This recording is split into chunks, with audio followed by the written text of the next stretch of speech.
हम स्टडी कर रहे थे साइकोलॉजी। ठीक है, साइकोलॉजी में मोटिवेशन, और मोटिवेशन मतलब अभी प्रेरणा।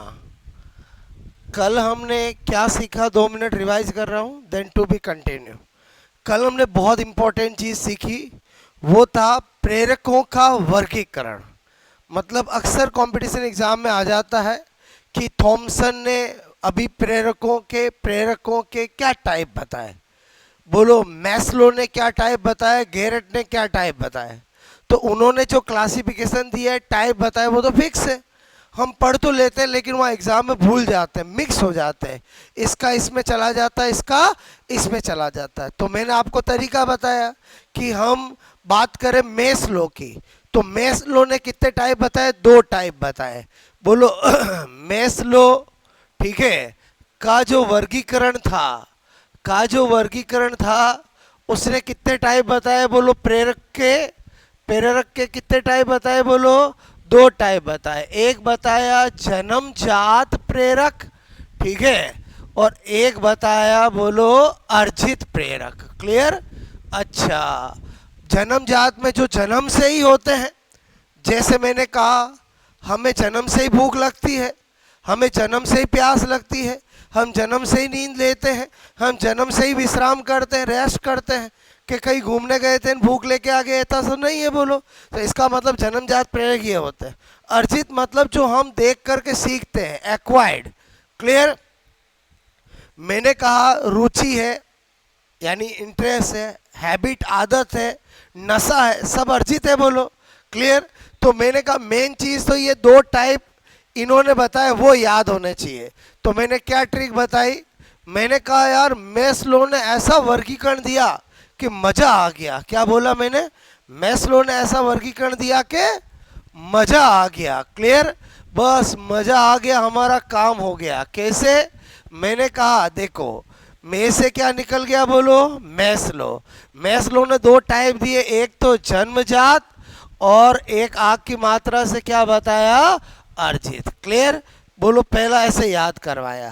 फिर मैंने कहा दूसरा किसने दिया, बोलो थॉमसन। ठीक है, थॉमसन का वर्गीकरण। थॉमसन ने भी प्रेरक के 2 टाइप बताए।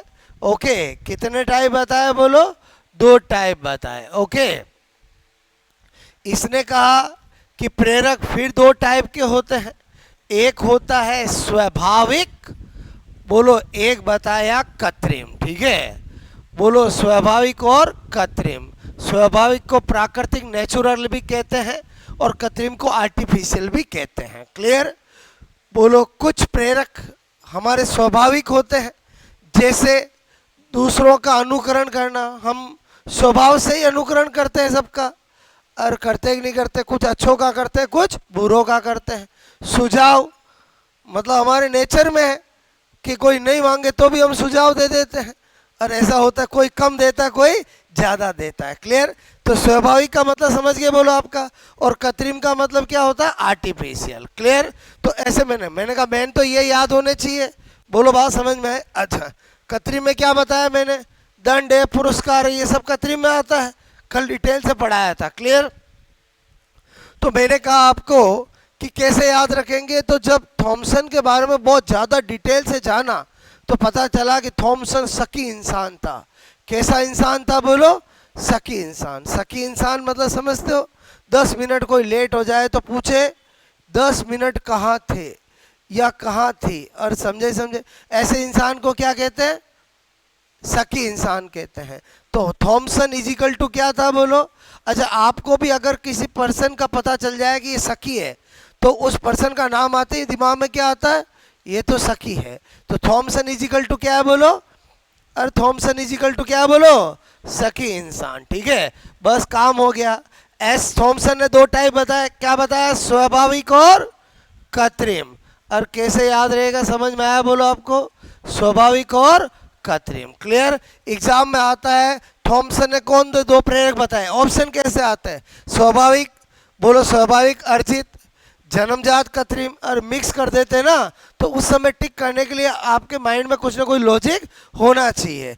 फिर मैंने तीसरा वर्गीकरण बताया, बोलो बहुत इंपॉर्टेंट। तीसरा किसका बताया मैंने आपको, मैंने कहा गेरट के अनुसार। क्लियर, किसके अनुसार बोलो, गेरट के अनुसार। ठीक है, ये सब कौन है बोलो, साइकोलॉजिस्ट है, जिनके नाम है उनके घर वालों ने रखे हैं। बोलो कैसा नाम रखा, गेरट। और कैसा नाम रखा, गेरट। क्लियर, इन्होंने प्रेरकों के कितने टाइप बताए, 3 टाइप बताए।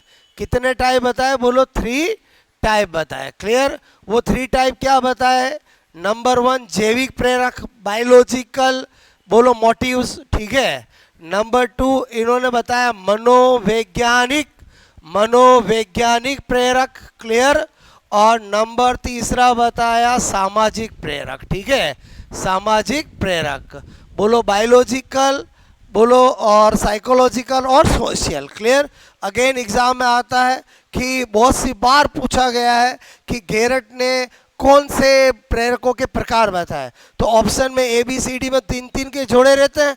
तो बोलो क्या करेंगे, जैविक मनोवैज्ञानिक कृत्रिम, और बोलो जैविक मनोवैज्ञानिक सामाजिक, जैविक मनोवैज्ञानिक अर्जित, और मिक्स कर देंगे ना, तो उस समय आपको पक्का याद होना चाहिए कि किन कौन से 3 टाइप बताए। तो मैंने क्या ट्रिक बताई, क्योंकि मैंने कहा ना अगर मैं बैकअप नहीं दूंगा, ट्रिक नहीं बताऊंगा, तो 4 दिन बाद भूल जाओगे। क्लियर, तो मैं हर चीज़ का लॉजिक जरूर बताता हूँ, क्योंकि मैंने कहा चीज़ें तो किताबों में लिखी होती है। अगर आपको लॉन्ग टाइम याद रखना तो आपके पास क्या होना चाहिए, लॉजिक होना चाहिए, बैकअप होना चाहिए, फंडा होना चाहिए। तो मैंने कहा गेरट, गेरट को 4-5 बार सोचते हैं तो हमें गेर वर्ड नजर आता है।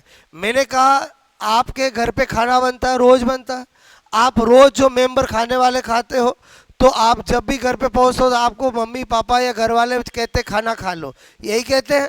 अब आप सोचो आपके घर पे कोई मेहमान आया, कोई गैर आदमी आया, गैर आदमी आएगा उसको मेहमान कहेंगे बोलो, तो बताओ उसके लिए खाना बनाएंगे तो उसको क्या बोलेंगे, जीमोसा। क्या बोलेंगे, और बोलो क्या बोलेंगे, जीमोसा। और आपको तो क्या बोलते हैं, खाना खा लो।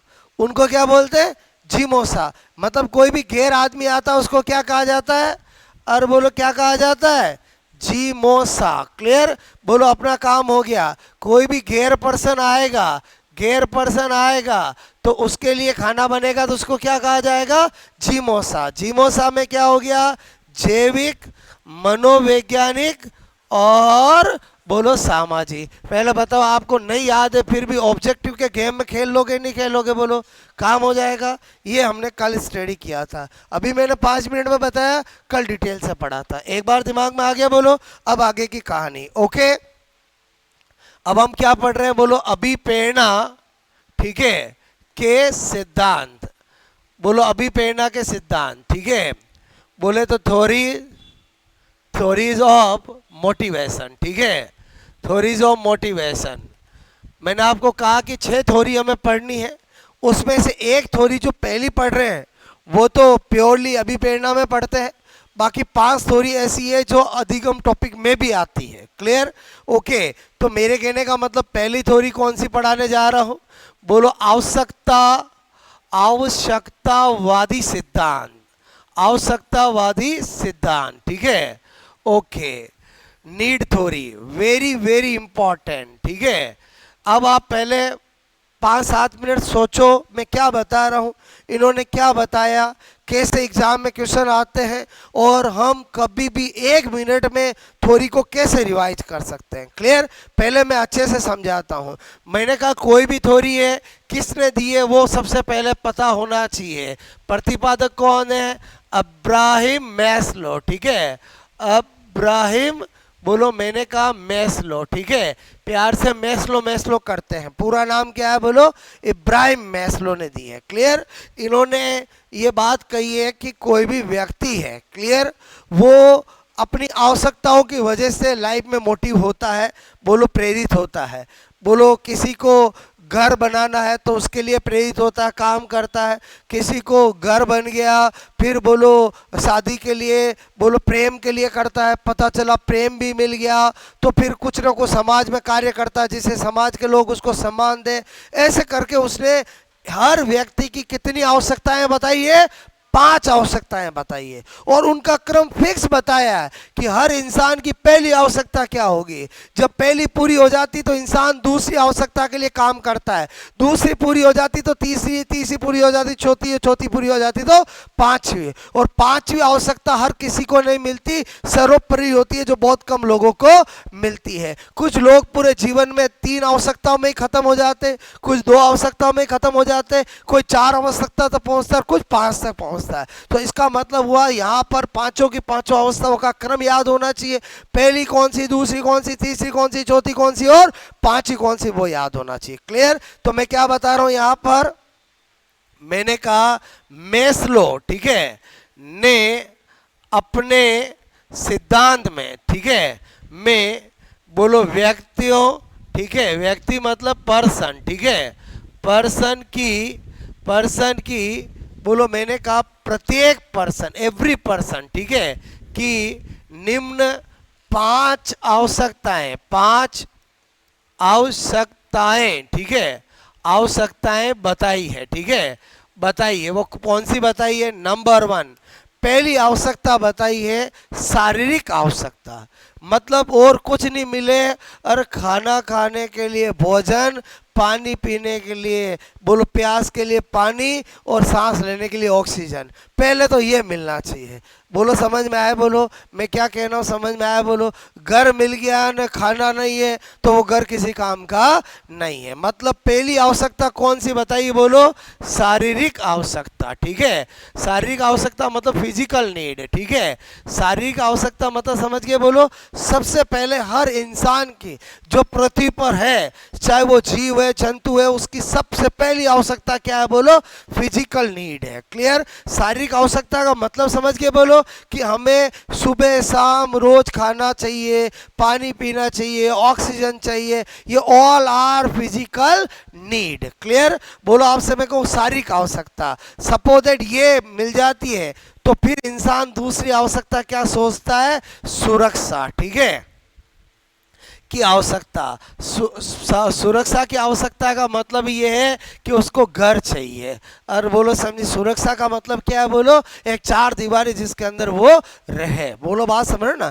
तो यहाँ पर अगर उसके किसी को बोलो खाना खाने के लिए, पानी पीने के लिए, ऑक्सीजन, ये सारी फिजिकल नीड उसकी रोज़ पूरी हो रही है, तो धीरे धीरे पैसे इकट्ठे करके वो क्या आवश्यकता पूरी करना चाहेगा? बोलो सुरक्षा। सुरक्षा का मतलब समझे? बोलो और समझे? अब दिमाग में आता सर ये तो सबको ही रहती है, नहीं रहती है। आप बहुत सारे लोगों को देखो जो फुटपाथ पे सोते हैं, उनके पास केवल इसी आवश्यकता के अनुसार ही जी रहे वो, ये वाली उनकी पूरी नहीं होती है। मेरी बात को समझना। मैस्लो ने क्या कहा? इब्राहिम मैस्लो ने कहा मैं 5 आवश्यकताएं बता रहा हूँ, बोलो पूरी जीवन उन्हीं में चलता है। क्लियर? किसी की 2 पूरी हो जाती है, किसी की 3 पूरी होती है, किसी की 4 पूरी होती है, किसी की 1 पूरी होती है, लेकिन ऑर्डर यही रहेगा। बोलो बात समझ में आए? ओके, अच्छा सपोज दैट बोलो शारीरिक आवश्यकता भी पूरी हो गई, घर वर भी बन गया, फिर इंसान क्या चाहेगा? बोलो प्रेम की आवश्यकता। बोलो वो कोई उसको प्यार करे, वो उसको प्यार करे।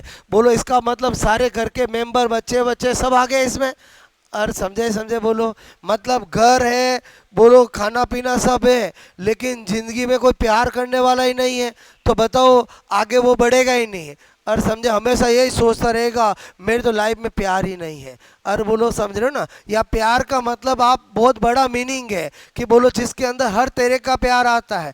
बोलो आप मम्मी पापा, रिश्तेदार, बोलो भाई बहन, मतलब एवरीवन का एक जो रिलेशनशिप होती है वो इसमें आएगी। बोलो बात समझ में? सपोज दैट किसी इंसान की 3 आवश्यकताएं पूरी हो गए। क्लियर? कि उसको बहुत प्यार करने वाले भी लोग हैं, बोलो सुरक्षा, घर अच्छा सब कुछ है, बोलो शारीरिक आवश्यकता तो पूरी हो ही गई है, तभी दूसरी पे आया है। बोलो और समझे? समझे? तो फिर वो क्या चाहेगा? सम्मान की आवश्यकता। बोलो किसकी चाहेगा? सम्मान की आवश्यकता। पहले बताओ सम्मान का मतलब समझते हो? रेस्पेक्ट।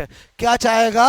सोशल रेस्पेक्ट चाहेगा। बोलो बात समझ में आए? कि मैं अब ऐसा कोई काम करूं जिससे समाज के अंदर मेरा नाम हो, मेरी बात समझ में आए? तो अगर सपोज दैट किसी इंसान का ये भी आवश्यकता पूरी हो गई, बोलो बात समझ ना, तो पांचवी आवश्यकता आती है, वो है आत्म सिद्धि। ठीक है, आत्म सिद्धि बोलो की आवश्यकता। क्लियर? और इस आवश्यकता तक बहुत कम लोग पहुंच पाते हैं। और ये मैस्लो का सिद्धांत हमें एक चीज समझाता है कि हम अक्सर अखबारों में पढ़ते हैं कि एक करोड़पति जिसका घर परिवार सब बच्चे पोते पोती सब कुछ है उसके पास, समाज में नाम है, वो सब कुछ त्याग करके बोलो आपसे मैं कह रहा हूं अब मरा साहब बन गया या साधु बन गया, या अब बोलो इसका मतलब वो किस आवश्यकता की तरफ बढ़ना चाहता है? आत्मसिद्धि। वो ये बोलो इन सब से ऊपर उठ चुका है। अरे ऐसा अखबारों में पढ़ते हो नहीं पढ़ते हो? एक बार ख्याल आता है ऐसा इंसान ने क्यों किया, तो वो एक्चुअली क्यों किया समझ में आया? वो अब किस आवश्यकता की पूर्ति चाहता है? आत्मसिद्धि। कि मैंने जन्म लिया है तो अब मैं अपने आप को सोचूं, आत्मा परमात्मा के बारे में सोचूं। बोलो इस तक बहुत कम लोग पहुंच पाते।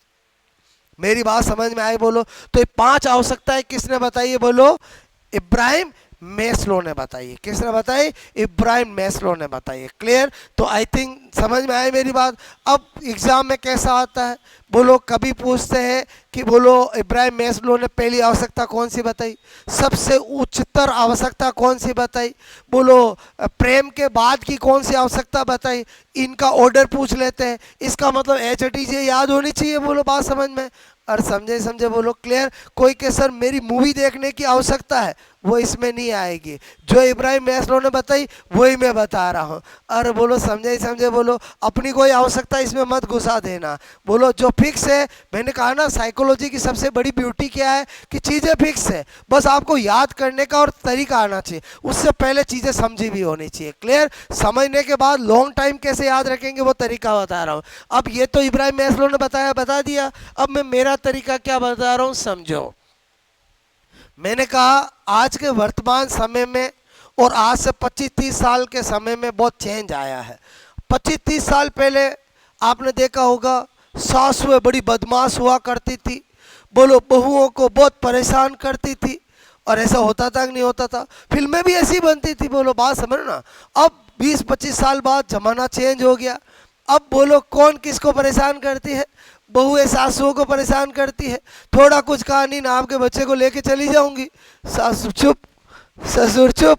और समझे बोलो ये कह वो कहने दो। और ऐसा ज़माना आ गया है। क्लियर? मैं ऑल ओवर बात कर रहा हूँ, समझ में आए? बोलो किसी पर्टिकुलर की बात नहीं कर रहा हूँ। ओके, ज़्यादातर ऐसा हो गया है। इसका मतलब हुआ आज के टाइम में परेशान कौन है? बहू है कि सास है? सास है। Very good. क्लियर? अच्छा बोलो उनको ताने मिलते हैं। पहले किसी समय में किसको ताने मिलते थे? बोलो बहुओं को मिलता था। पहले कौन सम्मान चाह रही थी? बोलो बहू है। अब कौन सम्मान चाह रही? बोलो सासू है। क्लियर? तो इसी वर्तमान की थीम पर मैं एक कोटेशन लिख रहा हूँ जो आपको समझ में आएगा। क्लियर? क्या लिख रहा हूँ? बोलो दुनिया को क्या कह रही है सासू है कि हमारी क्या आवश्यकता है। ये इब्राहिम मैस्लो की छोड़ो, पहले हमारी सुनो। क्या आवश्यकता कह रही है? बोलो सासू कहे प्रेम सम्मान की आवश्यकता। ठीक है? अब मेरी। ठीक है? क्या कहे? बोलो सासू के प्रेम सम्मान की आवश्यकता अब मेरी। क्लियर? देखो इसमें सब आ जाएगा। बोलो ये मैंने लिखा, आप समझ गए? बोलो पहली आवश्यकता कौन सी बताई? शारीरिक। मैंने कहा ना इसमें मेन चीज क्या? ऑर्डर का बहुत बड़ा रोल है। क्लियर? दूसरी कौन सी बताई? सुरक्षा। और आपको मैंने क्या कहा, जो चीज़ हम पढ़ते हैं वो हमारे दिमाग में रहती है, बस कुछ क्लिक की जरूरत होती है एग्जाम में टिक करने के लिए। और समझे बोलो सासू के है। फिर क्या तीसरी क्या बताई? प्रेम। बोलो बात समझ में है? बोलो फिर क्या बताया? सम्मान। ठीक है? सम्मान। फिर क्या बताया? आत्म सिद्धि। और क्या बताया? बोलो आत्म सिद्धि। क्लियर? अच्छा ये पांचों आवश्यकता वाला देने वाला कौन? इब्राहिम मैस्लो। और बोलो समझे नहीं समझे? पहले बताओ इस एक ट्रिक में सब चीज आ गई कि नहीं आ गई? बोलो आवश्यकतावादी सिद्धांत। बोलो सिद्धांत का नाम क्या? बोलो आवश्यकता वादी सिद्धांत। क्लियर? बोलो देने वाला कौन? इब्राहिम मैस्लो। कितनी आवश्यकता है बताइए? 5, और 5 का ऑर्डर भी आपको याद हो जाएगा। ये मेरा बैकअप है, बोलो आपको लॉन्ग टाइम याद रखने के लिए। क्लियर? बाकी आपको मैंने पहले समझा तो दिया ही था, बोलो अब नोट करोगे आप।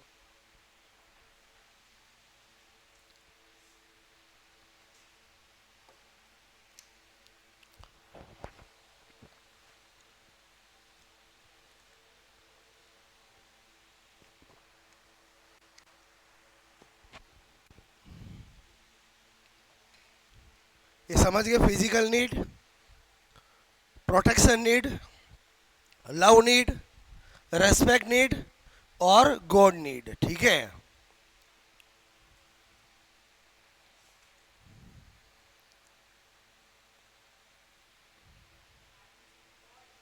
हाँ, आत्मसिद्धि मतलब सोहेल, आत्मा, परमात्मा। ठीक है? स्पिरिचुअल कह सकते हो। ठीक है? मतलब इसमें इंसान इन सब से ऊपर उठ चुका है, तो अब वो किस सिद्धि, किसको पाना चाहता है? बोलो गॉड को। समझ रहे हो ना? ऐसे बहुत कम लोग होते हैं, बोलो जो हम कभी कभी अखबारों में पढ़ते हैं, उस समय हम वो ऐसा क्यों कर रहे हैं हम नहीं सोच पाते हैं। लेकिन इब्राहिम मैस्लो कहता मेरा सिद्धांत पढ़ो, आपको समझ में आ जाएगा। बोलो बात समझ रहे हो ना? ऐसे होते हैं बहुत सारे लोग। क्लियर? ओके। पढ़ा होगा ना आपने भी कभी पेपर में कि जिसने अपनी करोड़ों की संपत्ति दान कर दी, बोलो हरा भरा सब परिवार है, सबको छोड़ दिया, और अब वो बोलो किस की खोज में जा रहा है? बोलो आत्मसिद्धि। क्लियर? अब वो मोह माया से दूर होकर बोलो हमेशा बोलो क्या करना चाहता है? अपने बोलो गॉड को, उसकी ध्यान में लगना चाहता है। ठीक है?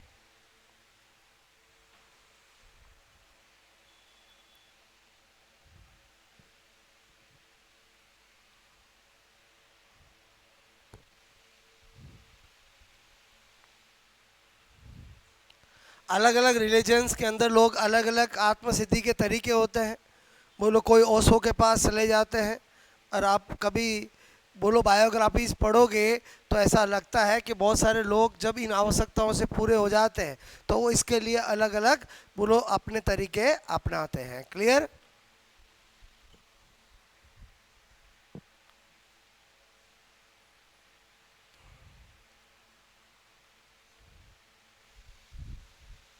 पहला सिद्धांत समझ में आया? बोलो आपको?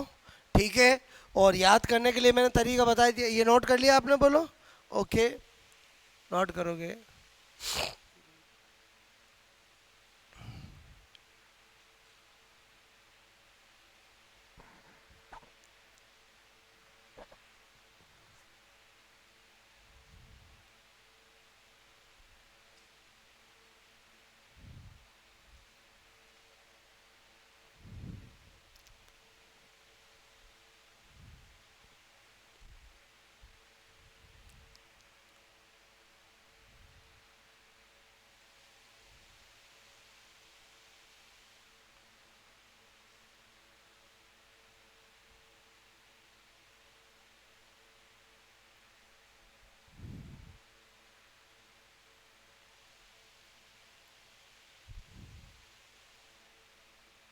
ओके, आई बात समझ में? बोलो हटा दूं? मतलब ये सिद्धांत बहुत इंपॉर्टेंट है, सारे क्वेश्चन के आंसर इससे दिए जा सकते हैं। फर्स्ट पूछे किसके बाद कौन सा, लास्ट, ऑर्डर, एवरीथिंग आ गया इसमें। ठीक है? हो गया नोट? बोलो आ जाता हूँ नंबर 2 पे। नंबर 2 क्या बता रहा हूँ यहाँ पर? मनोविश्लेषणात्मक सिद्धांत। ठीक है? बोले तो साइको एनालिटिकल थ्योरी। ठीक है? मनोविश्लेषणात्मक, नाम आते ही किसका नाम आना चाहिए? अरे सिगमंड फ्राइड का आना चाहिए। ठीक है? वैसे सिगमंड फ्राइड का मनोविश्लेषणात्मक सिद्धांत जब मैं व्यक्तित्व टॉपिक पढ़ाता हूँ तो ये सिद्धांत इतना बोलो डिटेल से हम वहाँ पर पढ़ते हैं। यहाँ तो केवल अभिप्रेरणा के हिसाब से मैं बता रहा हूँ। क्लियर? ये सिद्धांत डिटेल से किस टॉपिक में पढ़ा जाता है? पर्सनैलिटी टॉपिक में पढ़ा जाता है। क्लियर? मोटा मोटा इस सिद्धांत में क्या बताया है, इधर ध्यान दो। सबसे पहली बात, इसमें मन की व्याख्या की है। किसकी व्याख्या की है? बोलो बोलो, किसका एक्सप्लेनेशन किया है? मन की। ठीक है, ध्यान से समझना। दूसरा मैंने कहा, बोलो इड, ठीक है, ईगो और सुपर ईगो, ठीक है, इनकी व्याख्या की है। तीसरी बात मैंने कहा, इसमें मूल, ठीक है, प्रवृत्तियों, ठीक है, के प्रकार बताए हैं। बोलो क्या बताए? मूल प्रवृत्तियों के प्रकार बताए हैं। क्लियर? तो आपको मैंने कहा ये तीन मेन बातें हम अपन स्टडी करते हैं। बाकी मैंने कहा कि Sigmund Freud as a detail से हम पर्सनालिटी टॉपिक में पढ़ते हैं। ध्यान से समझो। सबसे पहले मन की व्याख्या, ठीक है, समझना। बोलो सिगमंड फ्राइड ने मन की व्याख्या किससे की है? आइसबर्ग से की है, हिम सेल से की है, बर्फ की चट्टान से की है। ये एग्जाम में क्वेश्चन आता है। बोलो सिगमंड फ्राइड ने मन की तुलना किससे की है? आइसबर्ग बोलूँ तो इंग्लिश में, बर्फ की चट्टान हिमबर्ग बोलूँ तो हिंदी में। क्लियर? तो मैंने कहा, बोलो सिगमंड फ्राइड, ठीक है, फ्राइड ने मन की बोलो तुलना, ठीक है, मैंने कहा हिम सेल या बोलो बर्फ की चट्टान, बोलो चट्टान, बोलो इंग्लिश में क्या? आइस बर्ग, ठीक है, आइस मैंने कहा बर्ग से की है। ठीक है, क्या कहा कि ये जिस तरह से बर्फ की चट्टान का हमें केवल ये 10% पार्ट नज़र आता है, मैक्सिमम भाग उसका अंदर रहता है, तो ये जो 10% है ये चेतन मन है। बोलो चेतन मन मतलब क्या होता है? कॉन्शियस माइंड है। ठीक है, कॉन्शियस माइंड है। क्लियर? और जो 90% भाग होता है वो हमारा अचेतन मन है। अचेतन मन का मतलब क्या होता है? कॉन्शियस माइंड है। क्लियर? और दोनों का ये जो ओवरलैपिंग है जो है वो क्या है? बोलो अर्ध चेतन मन है। क्या है? बोलो अर्ध चेतन, बोलो मन, सब कॉन्शियस, सब बोलो कॉन्शियस, बोलो माइंड है। ठीक है, अब इन्होंने ऐसा बताया, मेरी बात को समझना, ये तो इन्होंने बताया। अब एक्चुअली हम समझ नहीं पाते हैं कि ये चेतन, अचेतन, अचेतन क्या होते हैं। तो एक सिंपल से एग्जांपल से बता रहा हूँ, मेरी बात को समझना कि एक्चुअली सिगमंड फ्राइड क्या कहना चाह रहा था। सबसे पहले तो आपके दिमाग में क्लियर होना चाहिए कि सिगमंड फ्राइड एक डॉक्टर था। बोलो कौन था? डॉक्टर था। और बाद में ग्रेट साइकोलॉजिस्ट बना। बोलो बात समझो ना। और उसकी जो बातें हैं वो इतनी साइंटिफिक है कि ज़्यादातर लोग उनको समझ नहीं पाते हैं। क्लियर? तो सिगमंड फ्राइड ने ये कहकर क्या कहना चाह रहा था? वो कहना चाह रहा था कि हमारा जो भी चीज़ें हमें याद रहती है, बोलो बात समझ ना, जिसका संबंध हमारे वर्तमान से रहता है वो चेतन मन है। क्लियर? और जो चीज़ें हम भूल जाते हैं वो क्या है? अचेतन मन है। और जो थोड़ा याद करने से याद आ जाती वो अचेतन है। क्लियर? मेरे कहने का मतलब क्या है? सपोज दैट, बोलो आपको मैंने 10,000 रुपये दिए थे। कितने दिए थे? बोलो 10,000 रुपये। और आपसे मैं कह रहा हूँ अपन मिलते जा रहे हैं, आपको याद ही नहीं है कि मैंने आपको कभी 10,000 रुपये दिए थे। बताओ वो बात आपके कौन से मन में जा चुकी है? अचेतन मन में। क्लियर? अच्छा, अगर सपोज दैट यही बोलो आपको मैं बोलूँ कि यार आपको मैंने कुछ पैसे वैसे दे रखे हैं, ओके, और अगर आपको लाख कोशिश कर लो याद नहीं आए तो किस में है? अचेतन मन में। और थोड़ा आप यूं यूं करो और हाँ दिए थे तो किस में है? बोलो अचेतन में। और अपन सामने मिले और आप कहो कि हाँ आपने पैसे दे रखे वो मुझे देने हैं, तो किस में है? चेतन मन में। और समझे बोलो। तो इसका मतलब हुआ कि आप बचपन से लगाकर अभी तक आपको कम चीज़ें याद है, ज़्यादा भूल चुके हो। और क्या बोल रहा हूँ मैं आपको?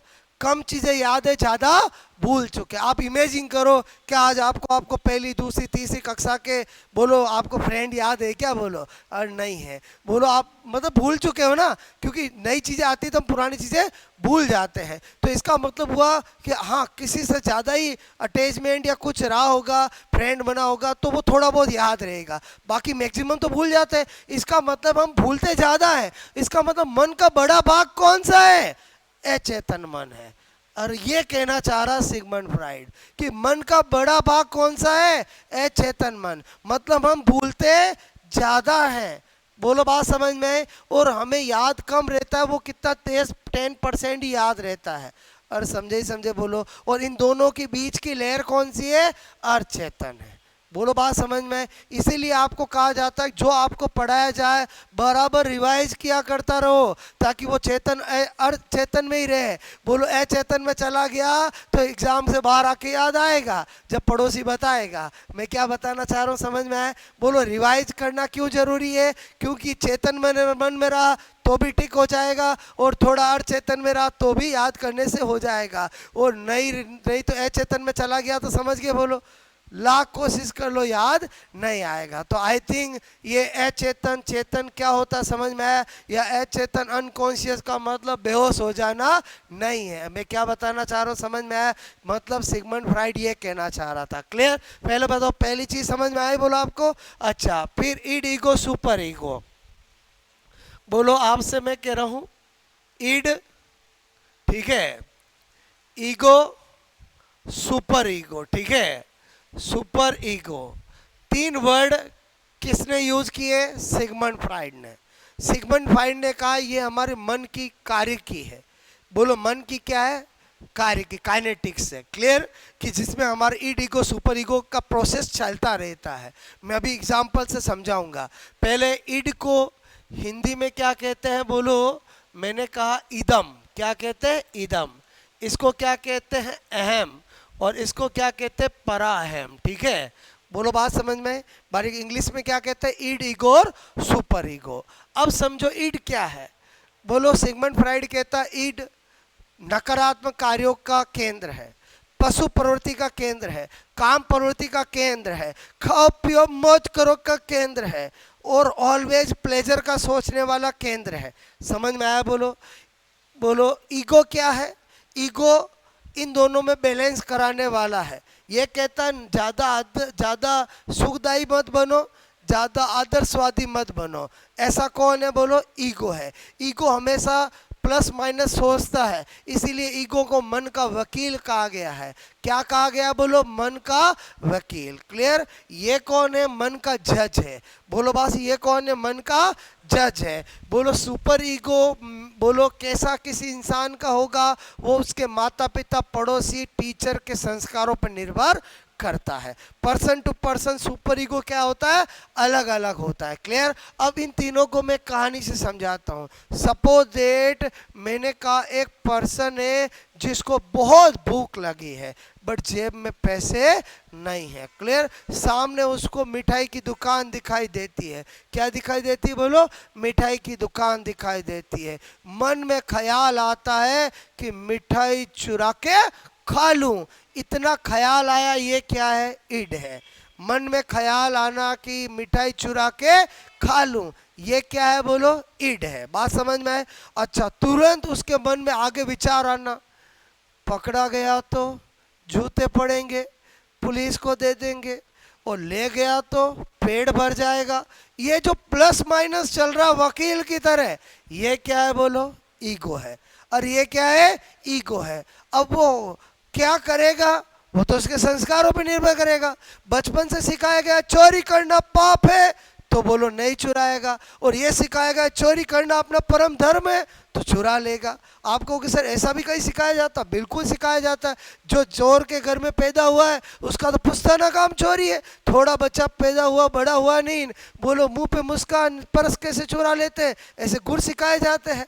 और समझे समझे बोलो, तो बताओ जिसका जैसा संस्कार होगा वैसा करेगा। और बोलो मैंने क्या बताया? बोलो चुराएगा अगर नहीं चुराएगा वो किस पे डिपेंड करेगा? सुपर ईगो पे। पहले कहानी समझ में आए बोलो आपको? इसका मतलब ये क्या सब में होते हैं? हाँ बिल्कुल होते हैं, आप में मेरे में सब में है। बोलो आपसे मैं कह रहा हूं मजबूत इंसान का क्या होना चाहिए? ईगो मजबूत होना चाहिए, जो इसको और इसको दोनों को कंट्रोल करके रखे। क्लियर? और दूसरी कहानी सुनो, ये जो मैं बता रहा हूँ समझ रहे बोलो आपको? मैंने कहा देखो जमाना बदल गया इसलिए मेरे एग्जाम्पल भी बदल रहे हैं। बोलो एक कॉलेज के अंदर 4-5 बिल्कुल बदमाश लड़कियां हैं, क्लियर, जो गेट पे खड़ी है, और एक भोला भाला बांसवाड़ा से बच्चा आता है फर्स्ट ईयर में एडमिशन लेने, क्लियर। उन लड़कियों के माइंड में ख्याल आता है इस बच्चे को है ना छेड़ा जाए, इसकी बोलो रेकिंग ली जाए, क्लियर। ये लड़कियों के ख्याल आना क्या है बोलो? क्या है बोलो? इड है, क्लियर। फिर उनके मन में ख्याल आना कहीं एक बब्बर शेर निकला तो, बोलो चिल्लाया सबको इकट्ठा कर लिया तो, अपनी बदनामी कर दी तो, और समझे समझे बोलो ये प्लस माइनस आना क्या है? करेगी क्या वो तो उनके घर वालों के संस्कार पे डिपेंड करता है, वो मैं नहीं बता सकता। और बोलो मैंने क्या कहा समझ में आया बोलो? मैंने क्या कहा समझे नहीं समझे बोलो? सुपर ईगो किस पे डिपेंड करता है बोलो? संस्कार पे डिपेंड करता है। किसके संस्कार? माता पिता, पड़ोसी, बोलो समाज, और जिन अध्यापकों के संपर्क में आकर वो बड़ा हुआ है। बोलो बात समझ में है? तो ये तो बोलो कुछ भी हो सकता है, छेड़ भी सकती है और नहीं भी छेड़े। बोलो बात समझ में है? तो इसका अपन नहीं कह सकते। इसका मतलब ये समझ रहे बोलो आपसे? अब दिमाग में आता है सर आप कह रहे हो कि ये है ना ये मजबूत होगा तो इंसान मजबूत होगा, मतलब ये मजबूत होना चाहिए। दिमाग में ऐसा ख्याल आ सकता। कितनी बार एग्जामों में पूछा गया है एक मजबूत व्यक्तित्व के लिए, एक स्ट्रॉन्ग पर्सनालिटी के लिए किसका मजबूत होना जरूरी है? ऑप्शन में आता है इड, ईगो, सुपर ईगो। तो अक्सर स्टूडेंट सुपर ईगो टिक करके आ जाते हैं, क्योंकि एक्चुअली वो मैंने कहा ना सिगमंड फ्राइड की चीज़ों को समझने की ज़रूरत है। मैंने क्या बोला? मजबूत पर्सनालिटी के लिए किसका मजबूत होना जरूरी है? ईगो का। ईगो का कैसे समझना? मेरे कहने का मतलब है कि जिसका ईगो मजबूत रहेगा वो इंसान हैप्पी रहेगा। जिसका ये और ये इस पे भारी पड़ेंगे वो टेंशन में आएंगे, चिंतन में आएंगे। सपोज दैट मेरे कहने का मतलब है कि किसी की अनवांटेड डिजायर है। अनवांटेड डिजायर का मतलब समझ में है? जो पूरी नहीं हो सकती फिर भी मन में आ रही है। और समझे नहीं समझे बोलो? किसी के मन में आ जाए मुझे तो इस हीरोइन से शादी करनी है, ये मन में आ गया, क्या पूरी हो सकती है क्या? नहीं। तो बताओ अनवांटेड डिजायर हुई ना। अनवांटेड डिजायर का मतलब समझ गए बोलो? कोई सोच ले मुझे तो मतलब बोलो एबिलिटी है उसकी, बोलो बहुत कम आईक्यू है, बोलो कि वो मतलब क्लर्क बन सकता है, और वो सोचे मुझे तो प्राइम मिनिस्टर बनना है। बताओ अनवांटेड डिजायर है। अनवांटेड डिजायर का मतलब समझ के बोलो जो पूरी नहीं हो सकती, क्लियर। तो ऐसे ख्याल आते हैं, आए कोई दिक्कत नहीं, लेकिन वो ख्याल इसको भारी करे, इसको परेशान करे। हीरोइन से शादी करनी, हीरोइन से शादी करनी, रात दिन इसके दिमाग में लाए हीरोइन से। तो बताओ व्यक्ति चिंता में आएगा कि नहीं आएगा? और बोलो उसको एंजाइटी होने लगेगी। तो इसलिए ये इसको कंट्रोल करे दिक्कत नहीं है, ये इसको कंट्रोल करेगा इंसान किस में आ जाएगा? एंजाइटी में आ जाएगा। किस में आ जाएगा? एंजाइटी में। ऐसे ही वापस समझना, ये इसको कंट्रोल करे दिक्कत नहीं है, ये इसको कंट्रोल करेगा तो दिक्कत है। कैसे? ये वाला एग्जांपल समझ में आया? अब ये वाला समझा रहा हूँ, समझना। एक व्यक्ति ने झूठ बोल दिया, बोल देते हैं, और बोलो किसी कारणवश झूठ बोल दिया। अब मेरे कहने का मतलब है जिसका ये मजबूत होगा वो तो कोई बात नहीं, चलो बोल दिया तो आगे नहीं बोलेंगे। और ये अगर इसको परेशान करने लग जाए, रात दिन झूठ बोला तो क्यों बोला, झूठ बोला तो क्यों बोला, और समझे समझे ना रात सोने दे रहा है ना जगने दे रहा है, और समझे समझे बोलो, तो बताओ इंसान परेशान आएगा बोलो, और एंजाइटी में आ जाएगा। इसलिए कहते हैं कि किसी मजबूत पर्सनैलिटी के लिए किसका स्ट्रॉन्ग होना जरूरी है? ईगो का, जो किसको कंट्रोल रखे? दोनों को कंट्रोल रखे। बोलो किसी ने चोरी कर ली है, बोलो किसी कारणवश किसी के लिए, तो अगर उसका अंदर का जमीर उसको परेशान करे, चोरी कर ली तो क्यों कर ली, अब तो तू जीने का अधिकार ही नहीं है, तो बताओ वो एंजाइटी में आ जाएगा नहीं आ जाएगा? इस समय कौन किस पे भारी पड़ रहा है? सुपर ईगो किस पे भारी पड़ रहा है? ईगो पर। इसका मतलब मजबूत पर्सनालिटी के लिए किसका मजबूत होना जरूरी है? ईगो का। और ईगो मजबूत होगा तो किसको कंट्रोल रखेगा? ईड को भी कंट्रोल रखेगा और सुपर ये कहना चाह रहा है पर बोलो सिगमंड फ्राइड।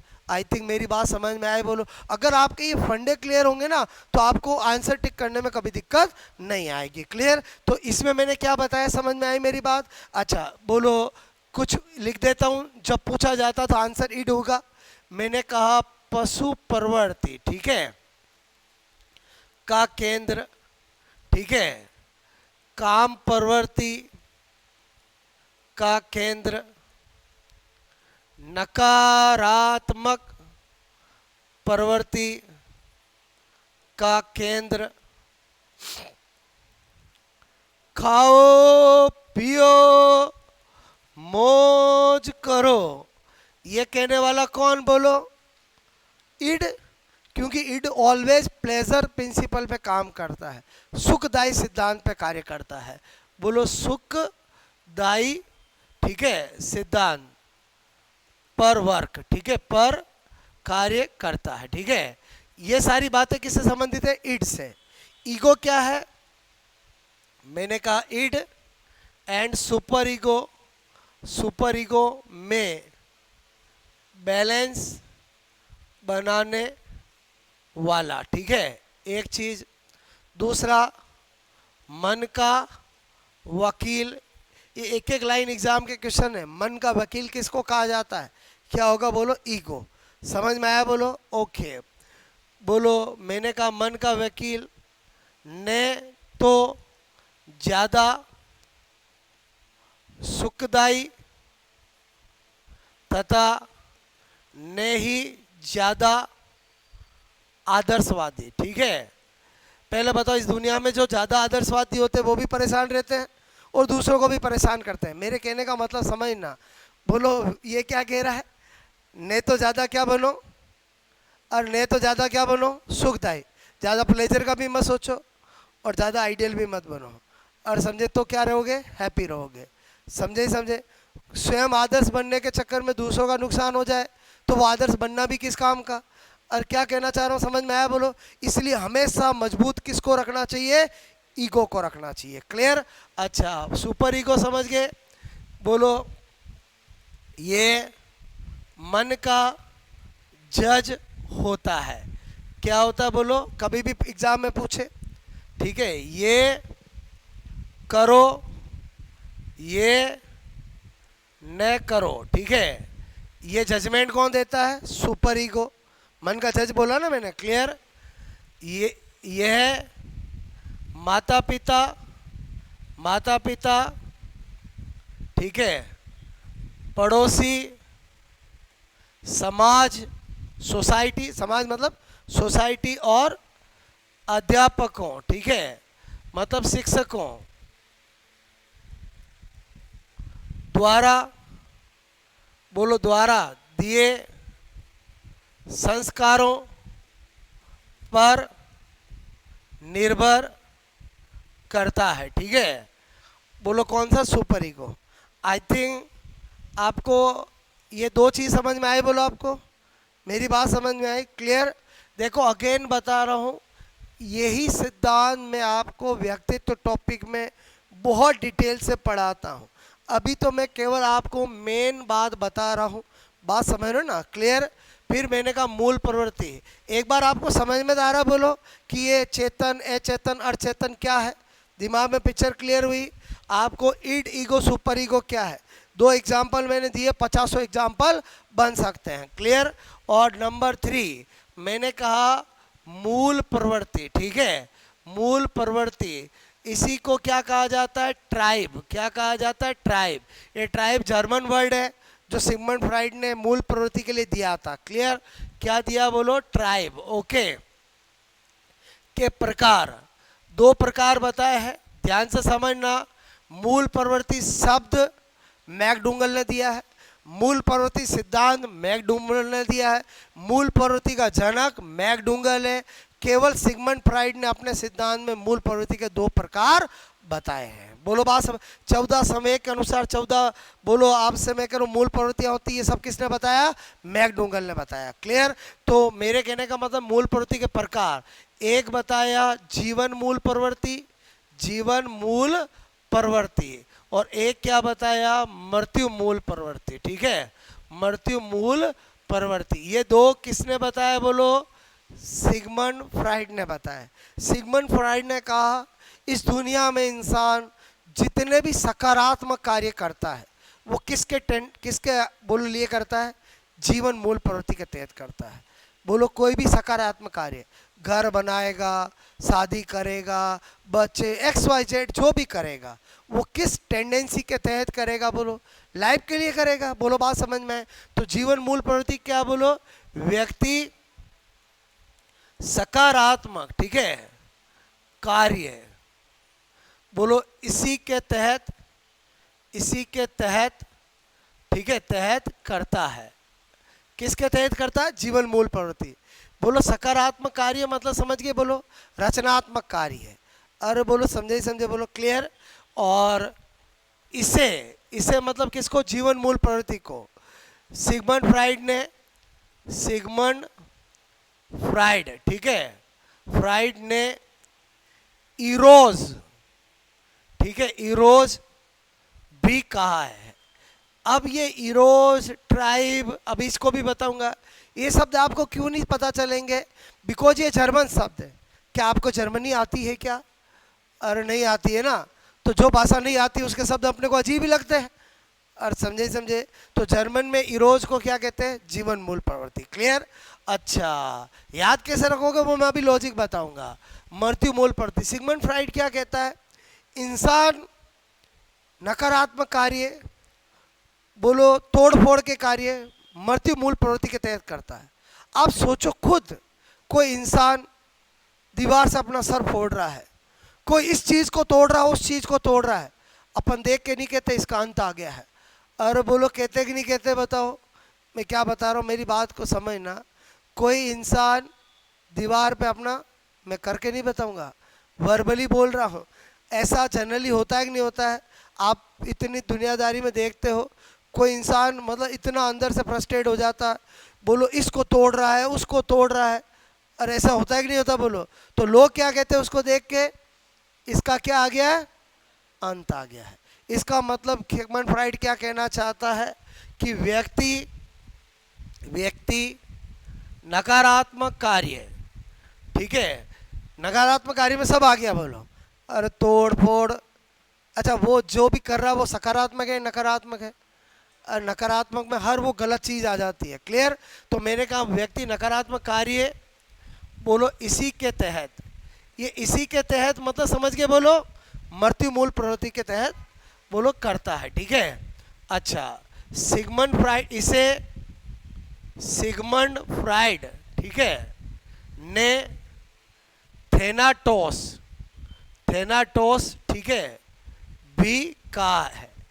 ये थेनाटोस हो गया, इरोज हो गया, ट्राइब हो गया, ये जर्मन वर्ड है। बोलो क्या है, जर्मन वर्ड है। अब एग्जाम में क्या आता है, ये तो मैंने आपको जो बताया बता दिया। क्लियर। एग्जाम में आता है सिगमंड फ्राइड ने इरोज शब्द, जर्मन शब्द किसके लिए दिया है। ऑप्शन में आता है जीवन मूल प्रवृत्ति, मृत्यु मूल प्रवृत्ति, ऐसे आता है। क्लियर। बोलो मृत्यु मूल प्रवृत्ति के लिए जर्मन शब्द कौन सा दिया है।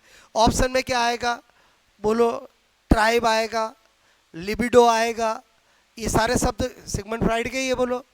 बोलो थेनाटोस आएगा, इरोज आएगा, ऐसे। क्लियर। तो थेनाटोस किसके लिए, मृत्यु मूल प्रवृत्ति के लिए। अब ये तो देख के चला गया कौन, सिगमंड फ्राइड। अपने को एग्जाम में राइट करना पड़ेगा। तो आपको मैं कुछ चीज पूछ रहा हूँ, आप मुझे बताना। इंसान इश्क करता है, इश्क नाम सुना आपने, बोलो। अच्छा जीवन के जीने के लिए मरने के लिए, बोलो।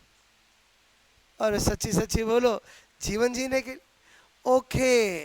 तो ये इरोज को हम किस नजर से देखेंगे, और हम किस नजर से देखेंगे, नहीं समझे।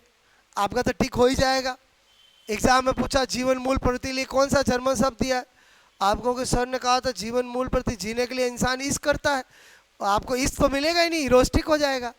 और बोलो मैं क्या बता रहा हूँ, समझ में आया, बोलो वापस सुनो मैंने क्या बोला। वहाँ ऑप्शन में इश्क मिलेगा क्या, नहीं मिलेगा। इश्क दिमाग में आ गया तो इरोज ठीक हो जाएगा। आपका काम तो हो ही गया है ना, और काम तो हो ही गया। कैसे ठीक किया, एग्जामिनर को क्या मतलब है, समझ में आए, बोलो मेरी बात। अच्छा इधर आ जाओ। मैंने कहा इंसान जब मर जाता है तो उसको कैसे शमशान ले जाते देखा होगा आपने, जैसे थैला उठा के ले जाते हैं। अरे बोलो, थैला कंधे पे उठा के ले जाते लोग, इंसान को भी कहाँ उठा के ले जाते हैं, कंधे पे। समझ में आया बोलो। और थेनाटोस क्या हो गया बोलो, थैला। और व्यक्ति मर जाता तो कैसे ले जाते, जैसे थैले को ले जाते। थैला मतलब समझ गए बोलो। अरे बैग थैला समझ गए नहीं समझ गए बोलो। तो अगर थेनाटोस, जीवन मूल टिक करोगे मृत्यु मूल टिक करोगे, मृत्यु मूल। बोलो बात समझ में आए, ओके। तो आप ये जो मैंने बताया फटाफट नोट करोगे।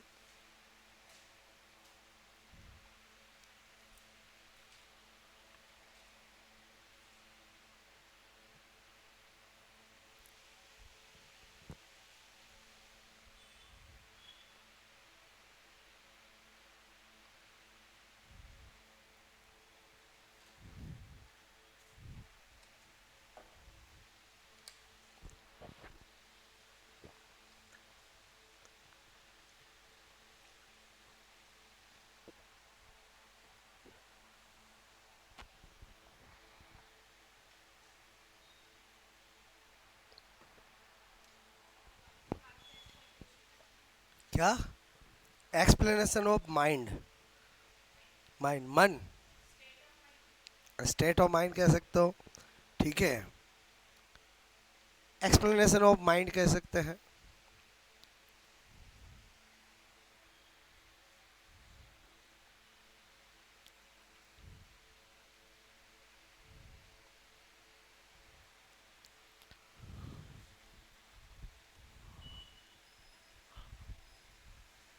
ट्राइब्स ऑफ ट्राइब कर सकते हैं।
ओके, बात समझ में आई बोलो आपको, हो गया ये नोट बोलो, ठीक है। ये समझ में आया आपको बोलो, ईड ईगो और सुपर ईगो, ठीक है।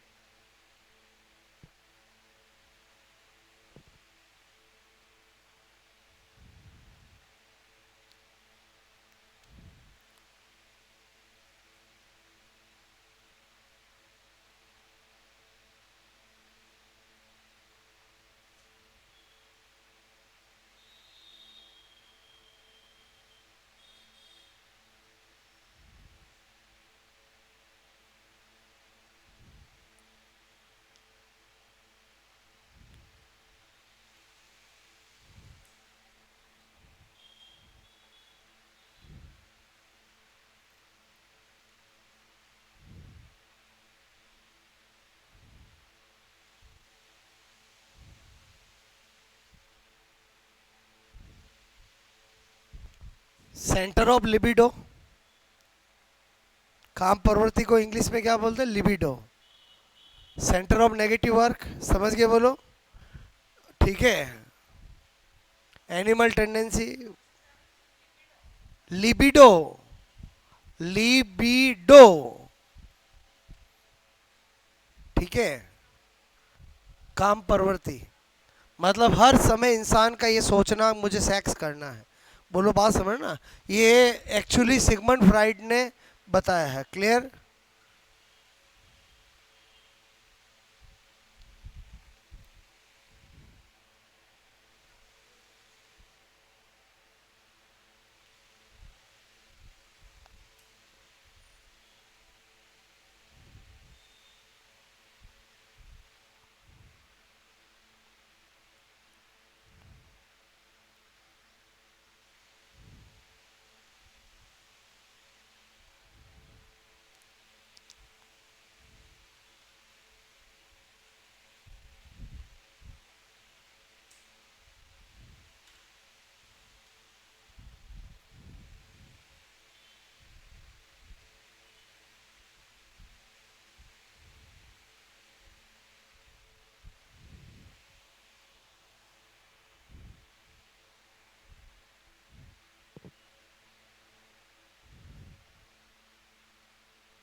इनको समझाने के लिए मैंने दो एग्जाम्पल दिया था, बोलो।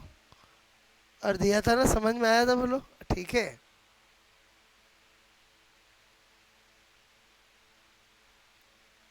आज के टाइम में लड़कियां ज्यादा बदमाश है एक लड़के? अरे ठीक है। देखो कैसे करके आपको दिमाग में रहे, मेरी बात समझ में आए, बोलो क्लियर।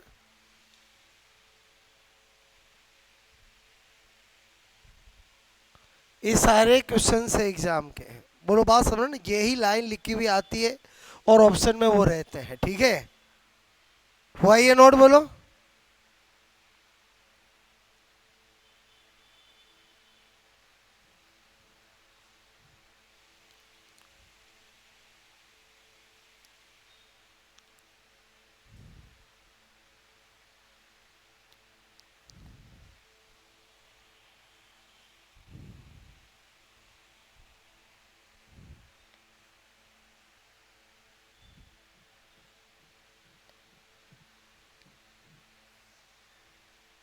ओके, हटा दूं?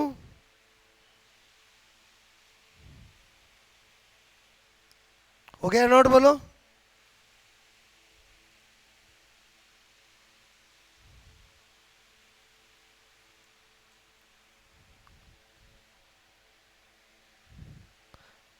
पॉजिटिव वर्क पर्सन इसी के लिए करता है और नेगेटिव वर्क इसी के तहत करता है।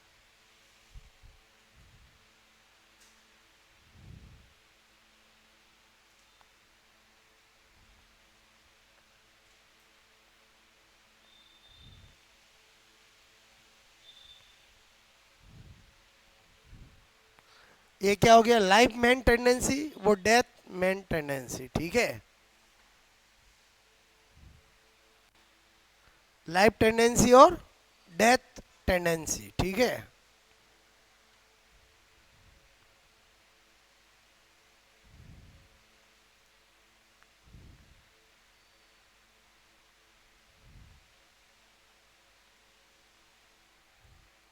ये क्या है, लाइफ टेंडेंसी, ये क्या है, डेथ टेंडेंसी। और कोई भी पर्सन जितने भी क्रिएटिव वर्क करेगा, पॉजिटिव वर्क करेगा, वो किसके टेंडेंसी के तहत करेगा, लाइफ टेंडेंसी।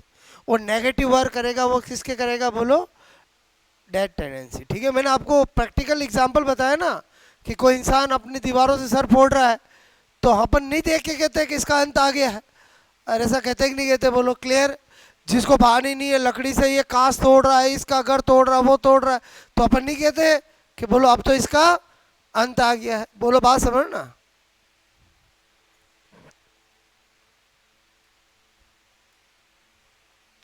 किसी इंसान ने कोई नकारात्मक कार्य किया और उसको पकड़ के जेल गया और आजीवन कारावास हो गया, तो उसका अंत ही है, बोलो।